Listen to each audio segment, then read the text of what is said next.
This week for Quick Tip Tuesday, we're talking about overhead carries. At this time of the year, a lot of our guys are taking some time off of throwing or have a very low throwing volume and intensity. So we're going to spend some time building up some other tissue capacities that we don't get to address during the year, especially during an intense period of competition like the spring or the summer. So when we want to spend some time addressing deficiencies that we have overhead, first of them being shoulder flexion. So if we have guys that are limited in shoulder flexion, they will not be doing these exercises. We want guys that do have the necessary movement capacity to even get into this position in the first place.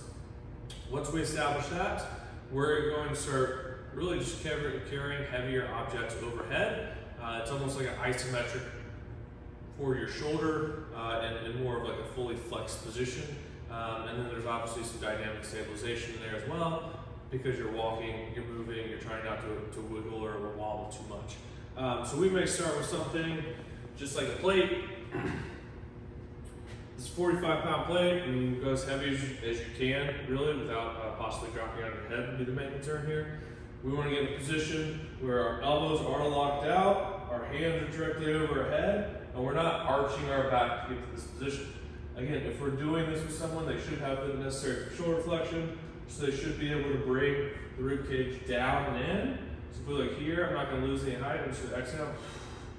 Rib cage is going to drop. I'm going to hold my rib cage in that stacked position there, and then go overhead. That's the position that I want to hold as I'm doing the overhead carry. The other cue that we may use is we want to feel tension in our stomach, our ribs down, like someone would punch us there. Someone's going to punch you in the stomach, you're going to bring your rib cage down, you're going to be in more of a stacked position, be nice and tight. You're not going to be arching your back if someone's going to punch you in the stomach. So that's another cue that works well. If we're going to a single arm carry, we're going to do less weight obviously, and we're going to look more at the stability aspect of it rather than just like a pure how much can you hold. So we may go kettlebell, and we can go bottoms down or bottoms up. Two different exercises. But for this purpose, we're gonna go bottoms up. So we're gonna have here, straight overhead, more of a neutral grip position with the forearm. And then same thing, ribs down, and I'm gonna hold this here. You can see that my arms are already moving a lot more.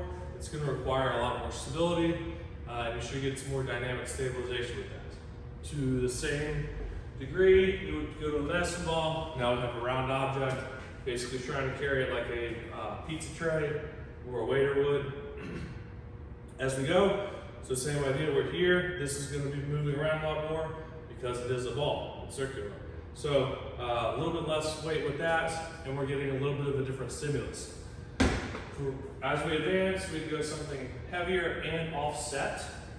So for this instance, we can use the bar, load up just one side. You should probably have a clip on that side.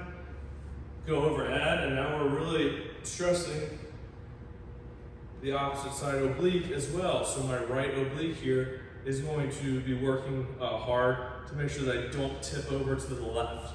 So I'm going to be doing this. I'll get the benefit of carrying something heavy over my head and the benefit of the opposite side oblique working along with both shoulders, but primarily the opposite shoulder in that case. So a few different ideas. Make sure you progress them slowly.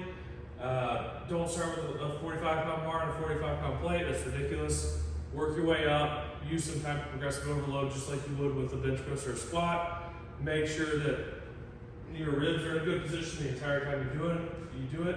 As we talked about before, if we don't have the rib cage in good position, we don't have that foundation. We're wasting our time with a lot of the other accessory exercises we do with the posterior shoulder or the rotator cuff.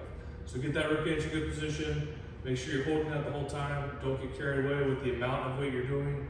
Really work on the quality of movement and progress slowly.